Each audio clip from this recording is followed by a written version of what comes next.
Humans, hello, humans, hello, humans of the world. It's me, Ellie Krug with Ellie 2.0 Radio on AM 950, speaking to you from Siberia, also known as Minneapolis, where it snowed yesterday on April 12th. Okay, remember, we taped the show. And where I woke up this morning to icicles and, accumulated snow. So, and I caused all that because, you know what? I did some spring cleaning on Friday and I put away my boots. Put my boots away, cleaned them up, wiped them off. I'm like, okay, we don't need these anymore. Yep, I was the one who caused the snow, so sorry. Okay, well, anyway, welcome to Ellie 2.0 Radio, where we talk about idealism and idealists, and where I am a reservoir of energy and hope and optimism and all of those things that we are so much in need of right at the moment. Okay? So, and I'm trying to give you normalcy. I really am. And we have a really great show. I'm going to talk about our featured idealist, who happens to be a well-known chef who's doing very idealistic work. And then the big interview is going to be an encore interview that I did August of 2018, I believe, with Chad Larson, the owner of the station, the manager of the station. My God, Chad is just one of these wonderful people, and I think that you will like his interview again if you didn't catch it the first time. But if you did catch it the first time, I think you'll be it will help energize you because of the way he is so positive in the world. Okay, and then we have my C block. I'm going to talk a little bit about how we ripple to other humans, and just like you, come on, we all know that sooner or later we'll no longer be on lockdown. Sooner or later, it's going to end, and it'll be warm here in all of America at that point. We won't have snow. I'm sure of that at that point. Okay. All right. So here we go. Let me get my notes here. Let's begin with our featured idealist. He is a name known to some of you, Chef Jose Andres, the owner of 30 restaurants across the country and a famed chef who has been chronicled on 60 Minutes, Time magazines, dozens of others, national and international media outlets. And for the record, much of what follows is from a March 26, 2020 Time magazine piece by Sean Gregory, which actually had Jose Andreas's picture on the front cover. And I'm highlighting Jose Andreas not because of his restaurants, but rather because of his nonprofit, World Central Kitchen, which has turned into a private emergency food relief organization that is on the front lines of many natural disasters and emergencies, but particularly right now on the front lines because of the COVID-19 virus fight. First, some background. Andreas, who's presently 50 years old, is an immigrant, so there's some irony here in his story, given how the current presidential administration is abhorrent of all immigrants except those that are pure white from northern Scandinavian countries, okay? But Andreas is an immigrant. He came to the United States. Well, first of all, he was born in Spain to two parents who were nurses, so he's got that kind of background about compassion. He got his first real stint as a cook while he was in the Spanish Navy, where he was the featured cook for an admiral. In 1991, Andreas arrived in New York City with $50 in his pocket. Now, that's what the story tells. Maybe that's true. He began in the restaurant industry in New York City, and by using his imagination and I'm sure a bunch of persistence, and he's kind of one of those people that's like, get out of my way kind of people, he began to build a restaurant empire. Do you remember the tapas movement? You know, those small plates? I remember in downtown Minneapolis, we had a couple of tapas restaurants. Well, he is the architect of the tapas movement. But despite his success, Andreas needed something else to make him feel as if he mattered. He then dreamed up the World Central Kitchen as an emergency response food/meal provider in times of crisis. We are talking about field kitchens, that are set up on a moment's notice. where people converge on locations or countries or wherever, and where people with these field kitchens are preparing meals by the thousands. Andreas's first big emergency was the earthquake in Haiti, where he saw how people suffered and died when the government failed. Since then, World Central Kitchens has organized to provide meals on a massive scale. For Hurricane Maria, which happened in October of 2017, World Central Kitchens set up shop in Puerto Rico, where it provided 4 million meals. Altogether, since its inception as a nonprofit in 2016, we are not talking a long time that World Central Kitchen has been around. Since its inception in 2016, World Central Kitchen has assisted in 13 countries, providing 15 million meals, utilizing 45,000 volunteers. And we're talking about disasters ranging from the California wildfires to an earthquake in Albania, to a volcano in Guatemala, to the Australian bushfires. And as you can imagine, Andreas has had a lot of movers and shakers behind him. The Tony Award-winning actor and playwright Lin-Manuel Miranda has said that Andreas, quote, just hurries his butt. That's not the word that he used, but I cannot say that word on the air. Just hurries his butt to wherever needed, unquote. Former President Clinton has said about Andreas this, quote, if you spend more time on your fears than your hopes, on your resentments than your compassions, and you divide people up in an interdependent world, bad things are going to happen. If that's all that you do, you're not helping the people who have been victimized or left behind or overlooked. He's, referring to Andreas, he's a walking model of what the 21st century citizen should be, unquote. And Andreas himself has said, and I love this about him, I really absolutely love this. He says, quote, what we've been able to do is weaponize empathy. Without empathy, nothing works, unquote. A testament to Andreas's work and that of his team is that World Central Kitchen has grown immensely. So in 2016, remember, that's the year that it was founded as a nonprofit, donations totaled $650,000.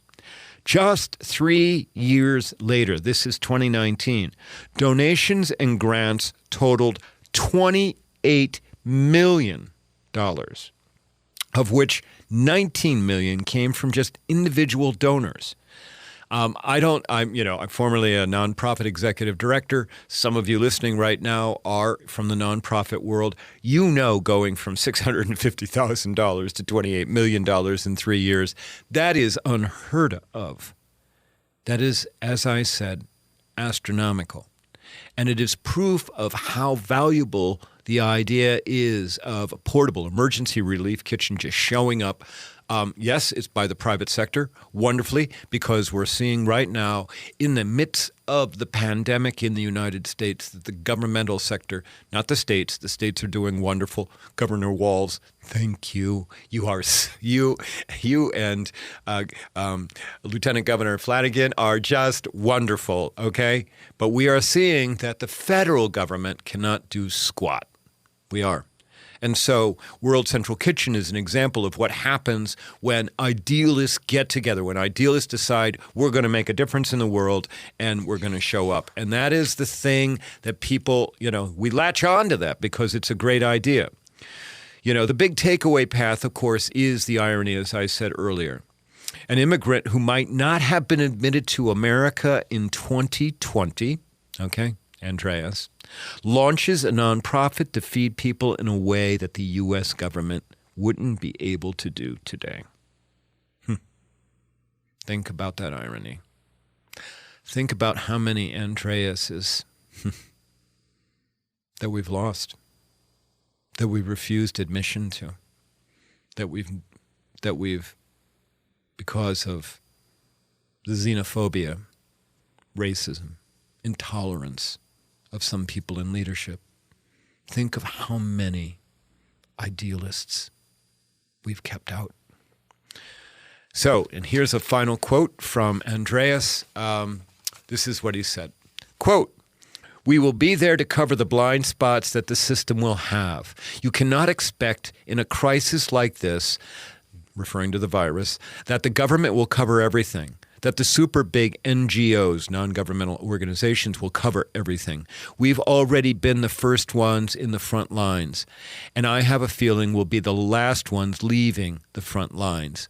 That's always the case, period, unquote." That's an idealist speaking. So yes, watch him on his shows. Yes, he's a little bit full of himself. I know, okay? But you know what? He's an idealist. Chef Jose Andreas. Know that name. Know him for something other than his delicious preparations. Know him for changing the world. Okay, there you go. You got that.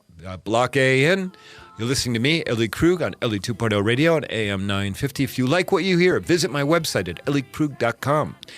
Yes, elliekrug.com. That would be my website. Follow me on Twitter, at Ellie Krug. Follow me on Instagram, at EllieJKrug.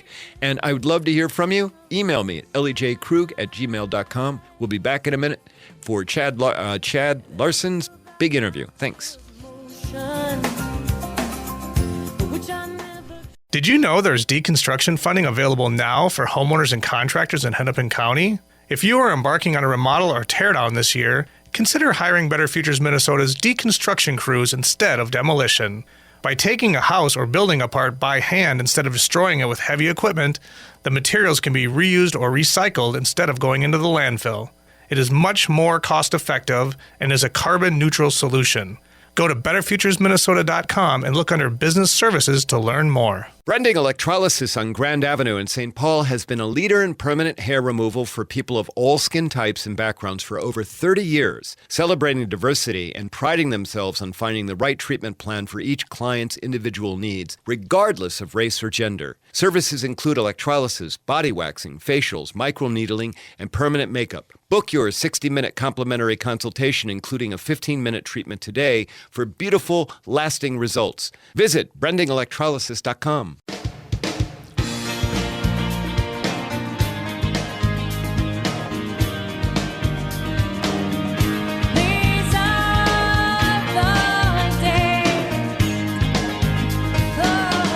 We are back on Ellie 2.0 Radio. Oh my God, Rachel Maddow. I could have talked about her all day.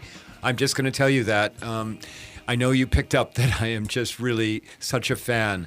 But now I am thrilled because I have in the studio with me for the big interview another person I'm a huge fan of, and that would be Chad Larson, who is the owner of KTNF, our lovely radio station here right now. Chad, how are you? I'm doing well. Thank you very much for having me on. I am thrilled that you are here. I have wanted to have you on Ellie 2.0 Radio ever since you and I talked about getting this on the air because, the show is about idealism, and I call myself a practical idealist. And one of the things that I really love about you is that I think that you are so incredibly idealistic. Yeah, as we were talking a little bit off air, I don't know if I consider myself an idealist or more of an, not opportunist, but optimist. Optimist, yeah. I really believe that the positive in everybody, and there's the more positive you are, the more that can be influenced. And so I guess that maybe correlates over, but that's really kind of, I think, what bases me is really is in that. And I think from that comes idealism and other things, but that's really what I always believe and try and live by is that, if you believe good things and the good in people, good things come from that.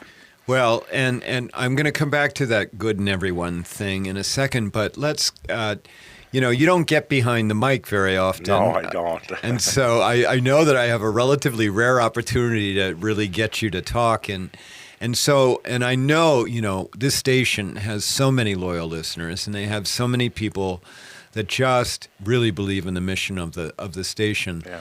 But they probably don't know a whole lot about you. So maybe we can get a little bit about you. So Give us a little bit about your background. Where did you grow up, and what kind of a family was it to get you to the point where you're such an optimist about people? So I grew up in White Bear Lake, so in the Twin Cities here, in the East Metro with a mom, dad, and a brother. A little bit more of a conservative family than your typical, maybe where I am at now in life. But by no means we're overly conservative or forced to do this or that. So that's really was my upbringing. I went to White Bear Lake until I went to high school, and I went to Hill Murray, which is a Catholic high school over there, which surprisingly for a Catholic high school was a little bit more liberal than I think you would have expected. Was it Jesuit run at all? No, not by the time I got there. It was in the past. Yeah. Okay. Well, maybe there you go. Yeah, probably. I mean, even down to, I can remember religion classes that were not taught in just the Catholic realm of this is the way things are into world religion, and that really actually opened me up a little bit more than you would expect from maybe what the perception is of a Catholic school. And not that White Bear was not, it was a very open school as well, but Sure. it was surprising.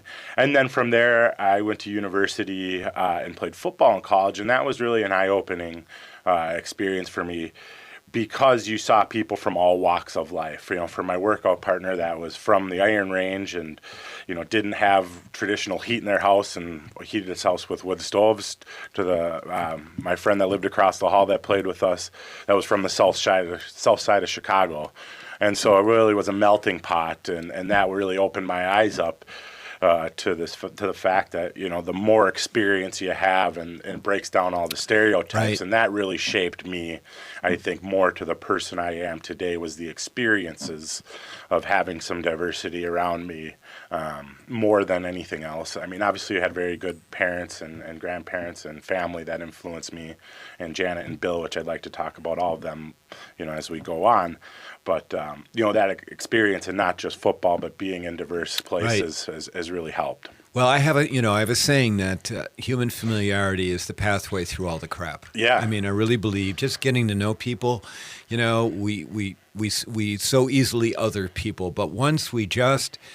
And in your situation in football, you were forced. I mean, you had no choice. It's who your workout partner is, Larson. Yeah. There you go. Yeah, And and here they are. But, and you've even shaped me, in the recent years, and that there's always uniqueness within every situation, and that you grow from that. And I think most of the bad news and the bad, we read about the person that kills this person or does this. Most of it, I think, is from lack of experiences with people and fear. Oh. And you've really, I always had those thoughts, but as you and I have gotten to know each other, it really made me realize how big of an influence that has. And so, that was really kind of shaped me. And then after college, I ended up coming to AM 950, Janet Robert. Okay, hold on a second Yep. before you get there. So in college, did you major in communications? Marketing. Yep. Okay, So I was a marketing major. So All right. kind of on what I do now. Okay. But, and you're a fairly young human, right? yeah, 35 years old, so relatively young. Don't Almost feel half young, my but age, used to it. Chad. Okay, so you get out of college, and was KTNF your first job? My first real job out of college, yeah. So Okay. Janet Robert, the previous owner, I went to high school with her son, talked me into coming over and doing sales for her. And then I worked my way up through the radio station until about 5 years ago when Janet and her partner and now husband, Bill Luther, wanted to step back from the day-to-day operations. So Janet Robert also was a very big influence, as well as Bill Luther, not only from value and a personal standpoint, but really teaching me business as well as politics. I wouldn't have said, 15 years ago I was overly political or was very politically astute, and those two were probably my biggest influences to opening my eyes up to the political side of things, and sometimes for the good and sometimes, pulling back the screen, and that sometimes is frustrating too, Right. to learn what happens. But and so when I got here is really when I became more politically educated, influenced, and really started developing that way. Okay, and then 5 years ago, you get the opportunity to buy the station. Yeah. At what? Were you even 30 at that I point? think I was right around 30. I can't remember the exact date, but I can remember, Janet and I and Bill went out to dinner, and can remember coming back from dinner and talking to my girlfriend, now fiance, and telling her about it, and not really knowing what you're getting into. Not only just the day-to-day, but the influence and the listenership.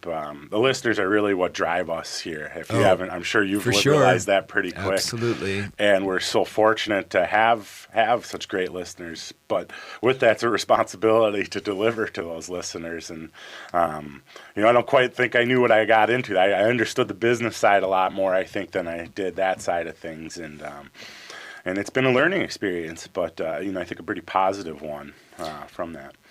Well, and so, I mean, and listeners, I want you to just pause here for a second and just think about this, that, a 30-year-old person, and we all know 30-year-olds know something, but they don't know a whole lot, gets the opportunity to own a radio station. And that's pretty unheard of, Chad. Yeah. I mean, it really is in today's world.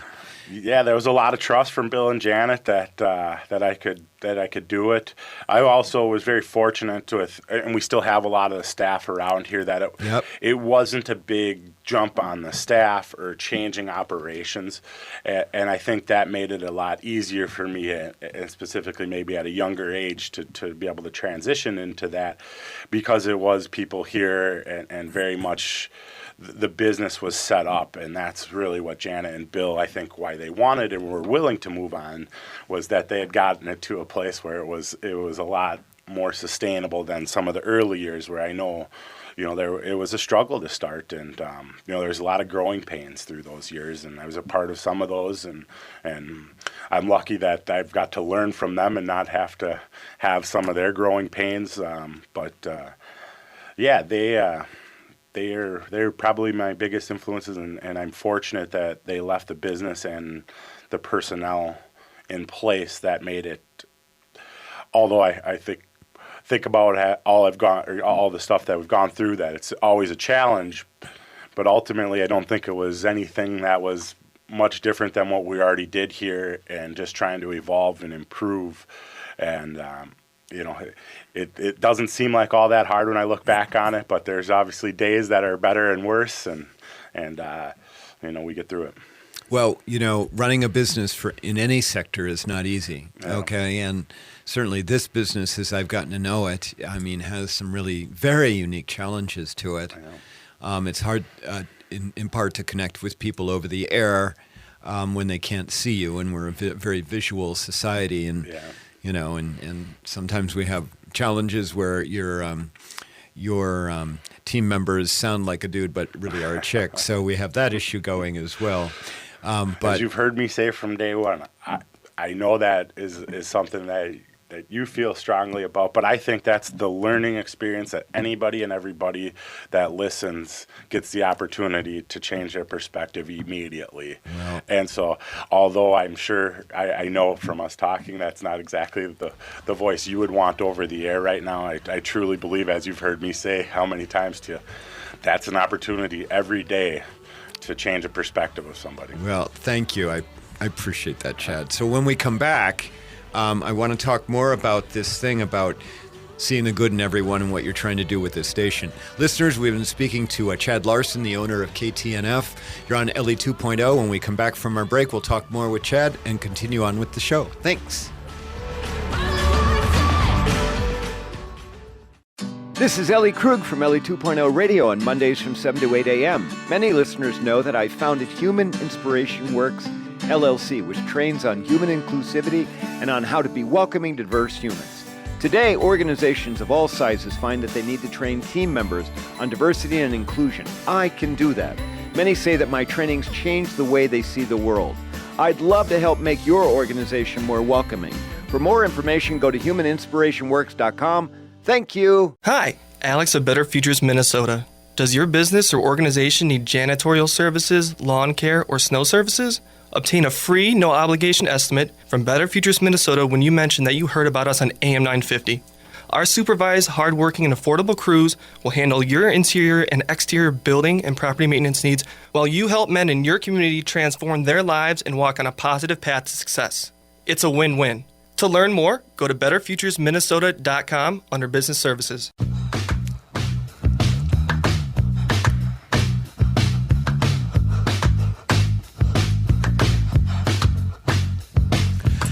And we are back on Ellie 2.0 Radio. Hello, everyone. Happy Monday to you. I hope it's starting to be a good week. And I hope that it continues. I mean, my goodness, you're listening to me. Well, how much better can it get? Sure. I agree. I've been speaking to Chad Larson, the owner of KTNF, and we've been talking a little bit about his background, a little bit about how he got involved with the radio business and where the station, how he got to be the owner of it at age 30, which in and of itself is an incredible feat. I hope, Chad, that you are like on some young, business owners, entrepreneur, association group, and I hope that they all are listening to you about how to do things. But Chad, I want to pick back up on a couple of things. One is this station and its diversity. Yeah. Okay, so you've got me, one of the relatively few transgender radio hosts in the world. Very proud of that. Oh well, thank you, and I appreciate that. But it's not about me, but you've got some other things that make this station very unique as it relates to diversity, and that's part of why I view you as an idealist. I mean, there's all kinds of red meat that you could be giving listeners that, doesn't have to be diverse. Yeah. And so talk to me about that, will you? And let the listeners know, what is it that you've done and where are you trying to go with the station? We obviously we always have to make sure to satisfy the listening base. And so it's always a fine line of trying to grow listenership and how we grow that without alienating our base. And that's a fine line, and generally most of the time we make changes, it's very positive and comes back to us. But we have a show like yours that I think not only as a host but a perspective can change the way people think. We have a number of weekend programs that are really tried to focus in on a little bit more diverse communities, as well as diverse hosting styles, and even during the weekdays, we do have some of that. The goal is knowing that we still listen to the radio mainly in our car, is to make sure it's entertaining and keeps people's attention, but still tries to grow them as a person, both politically, value-wise, and sometimes that can be challenging. And if you listen to our station, you'll hear the caller interaction, and that's one of the things that really draws me to talk radio in general, is you get the feedback generally on the airwaves, and that's the goal. A lot of times when I get calls, people will call me and I say, well, I'll take that and I appreciate the feedback, but we want that conversation on the airwaves. But the goal is to continue to have a vision like Bill and Janet did, which is to have a progressive radio station in the Twin Cities that not only just focuses on politics, but also branches out into lifestyle and values. And I think we've done a good job of that, but we're trying to continue to grow that. Well, give us an example of some, so you've got a show with the Native American community. We have Native Roots Radio on the weekends. We have a number of female talk show hosts. We have a number of diverse talk show hosts. But they all come from different perspectives, and so what we're trying to do is identify and find more places that people want or will be interested in, and then find the talent that supports that. And so whether it's a Native American show or it's even an atheist talk show, you got to give. I love the atheist. Yeah. I mean, it's God love them. Yeah, no, it is really a good show, and that's one of our longest running shows. But so there's a lot of different content you'll hear on the weekends, and we try and intermix it into the weekdays when we can, and just that we got to look at it the society and as an electorate too, and if we want to continue to have an influence and have progressive things passed and values in politics, we have to diversify. Chad, and all you need to do is look at what's going on with the country. And, really what we're talking about, Chad, is we're talking about protecting people. Yeah. I mean, that's really what we're talking about. Yeah. And, I bill myself and my work here as a unifier, not a divider. I don't do a whole lot of railing against the administration because you've got other people to do that. Yeah. And just as I spoke about Rachel Maddow, she's got my back on that. But really, in the end, it's about us trying to protect humans and not only protect them, but give them the space to thrive, to give them the opportunity. And you cannot do that if you're afraid of being marginalized or if you are marginalized. You just can't. No, it comes back to, we talked about it in the first segment, that fear that drives people into different places. And we try and have that. And, you know, I can't control all the stuff that's said on national programs, and I wouldn't have them on the air if I didn't think they were good programs.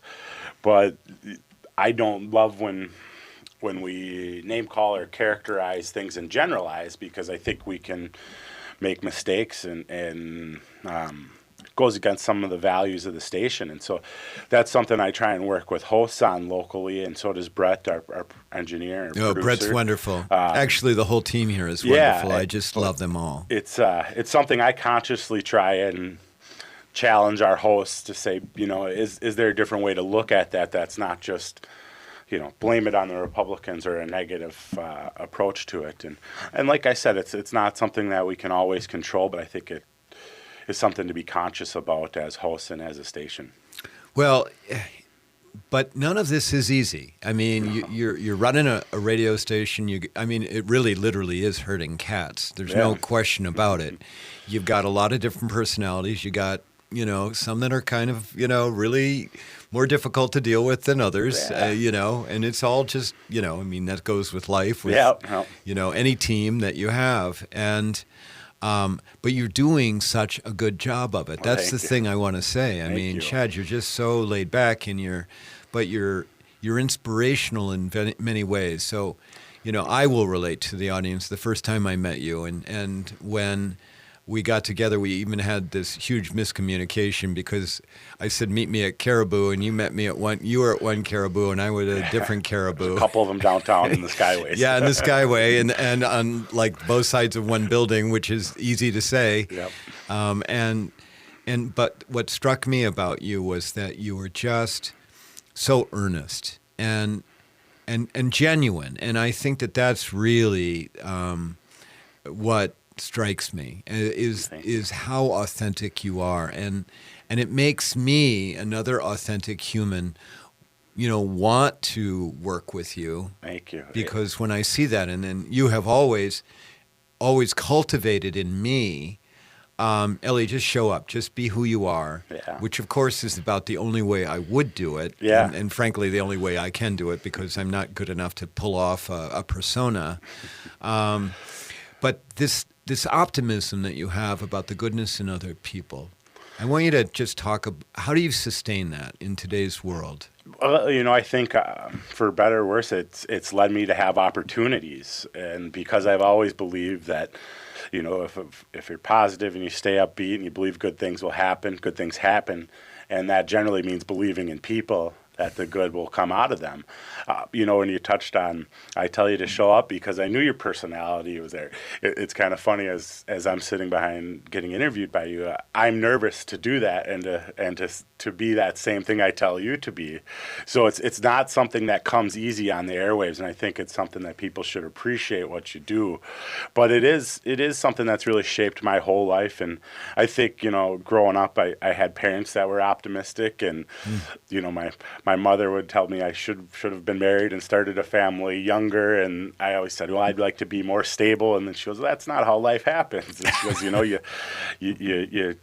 go about it and you stay positive, and positive things can happen, and so I really started young, but it's something that always benefits me, and it's because I do believe in people being genuinely good people. And it actually, you know, whether I'm talking to a conservative friend that I can't see eye to eye on with just about anything, or somebody from a value set that's maybe a listener and I could talk for days with, or like conversations you and I can have, I believe that the positive is in everybody, and it's fear that we've talked about, you talk about so well, that drives the opposite. And I've just been fortunate to have been around people and have been able to see the positive and everyday people and everyday life. And it helps with the listeners. Generally you get negative comments. I get a lot of positive comments, but in general, running a radio station, or if you look at a comment section on a news site or whatever, a lot of it's negative, and our listeners are pretty positive. And if they're going to be negative about something, there's something that's generally positive. So it's really correlated, not just in business, but into trying how to manage. And it doesn't mean that there's times where you trust and believe and it doesn't go that way, but you try and stay positive and know that that's just one person or one experience, and they may or probably are a good person, and something had negatively impacted them in that moment or in that time that didn't go our way, Well, Chad, I think that's a really great way to end the interview, with you talking about how good people can be. Yeah, I truly believe it. Thank you for being on my show. Well, thank you for having me. I appreciate it. I was nervous, but I think you make me very comfortable to do the interview, so thank you. Thank you, Chad. When we come back, listeners, we'll finish up with my last segment.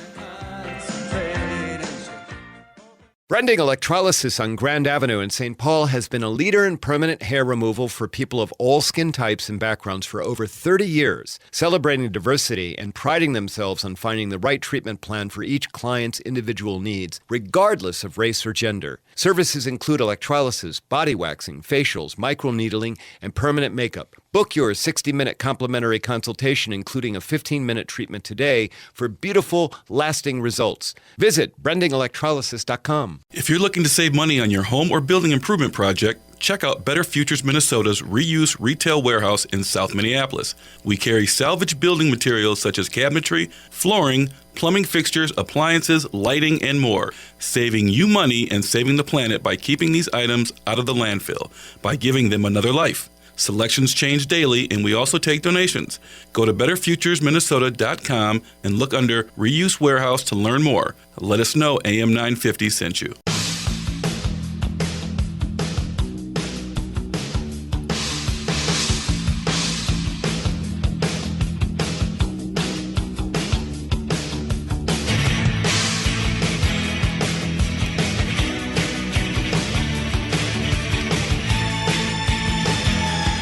And we're back on AM 950, Ellie 2.0 radio. Okay, Chad Larson, I hope you enjoyed that encore interview.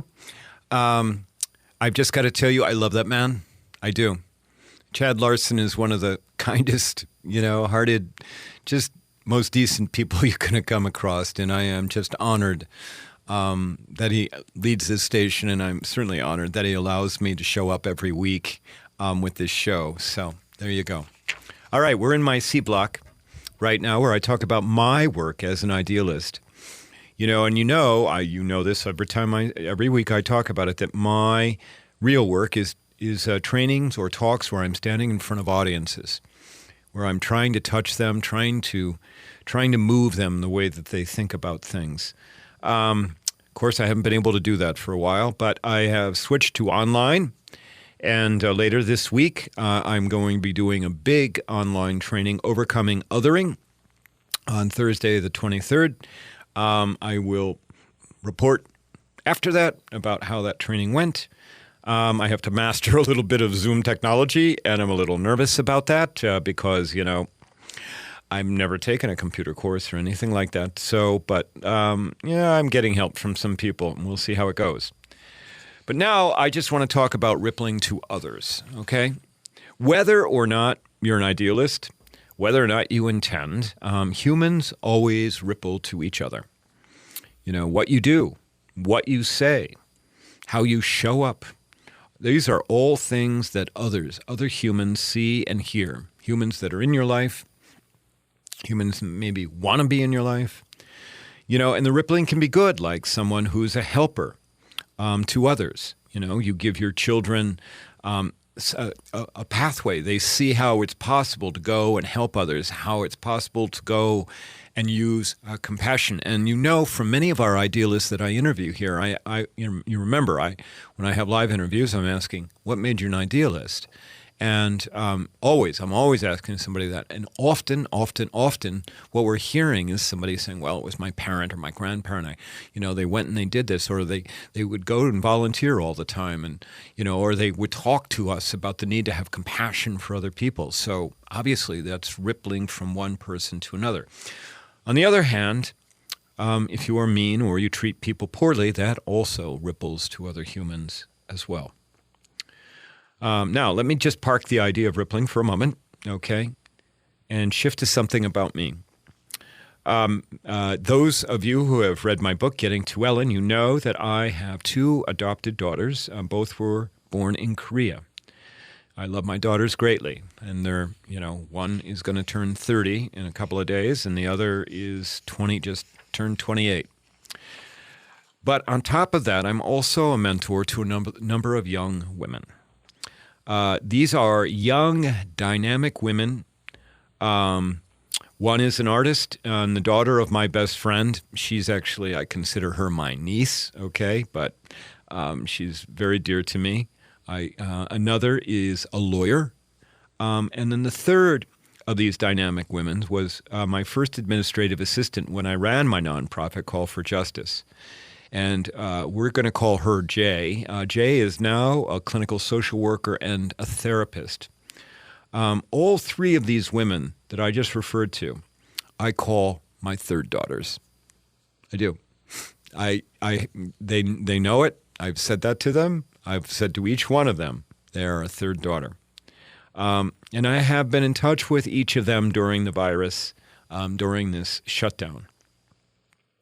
The one who is the social worker / therapist, Jay, sent me a text over just this past weekend. She related that she had shared with a client something that I had taught her when we worked together at Call for Justice. And I have to tell you, it so warmed my heart that Jay would send me a text telling me that I had rippled. So what had she related to someone else? She had related that somewhere during the year and a half that we worked together, I had talked about how everything I've done right in my life has come as a result of having done it initially wrong. In other words, I'm a product of making a lot of mistakes, okay? And most of the time, not always, but most of the time, I learned from them so that I didn't make the mistake again. And I'm like one of these people, if you get to know me, you know that I give totally unsolicited advice all the time. I do. I just, that is the idealist in me, because I'm always like trying to make sure, that I'm doing something to make the world better, okay? And of course, I'm always offering advice about how you can do something better or do something in a different way. I remember talking to Jay about, having made everything I've learned is a result of having made a mistake before it. And I remember talking with Jay about that, but I had no idea that it sank in. Okay? And now I find out that that it not only sank in for her, but now that she is relating what I've said onto other people. Boy, that is rippling in its most purest, basic sense. Wow. I can't tell you how much that makes me feel good. It does. And, of course, and I'm sure many of you right now, you're thinking now, all of you, as you're listening to this story, you're thinking of times where people have come back to you and said, do you remember you told me this? Okay. Or do you remember you showed me this? Or do you remember that you did this and I learned from you as a result of that? Now, of course, in my world, it comes down to empathy and compassion. Okay? To what extent are those two things, particularly compassion? Empathy is feeling, compassion is action. To what extent is compassion rippling to other people so that they, in turn, become more compassionate themselves and act with compassion towards others? And then think about how that ripples on and on and on to other people. And of course, your compassion may be rippling because you saw somebody who was compassionate. They were in your life, as we've heard from our idealists in the past. So think about this rippling. It is a big deal. And if you ripple to someone else, I think it's something to be extremely proud of. Okay, well, that puts in our show. Let me give a big thanks to our sponsors, Brending Electrolysis. Once Bev is back up and running, please go see her in St. Paul. She does great work. Also, a big thanks to our sponsor, Better Futures Minnesota, which gives people a second chance. Big thanks to my producer, Brett Johnson. Brett is on the front lines here, bringing you every day, AM 950. And so, Brett, you rock. And to you, my listeners, please be safe. Be aware of how you ripple to others. Be healthy, please. Please use your face mask. Please do not go out into public unless you absolutely need to. And most of all, please hang in there. If you need an ear, email me at elliejkrug@gmail.com, and I'll be happy to respond. Otherwise, take care. I will be back next week. Bye.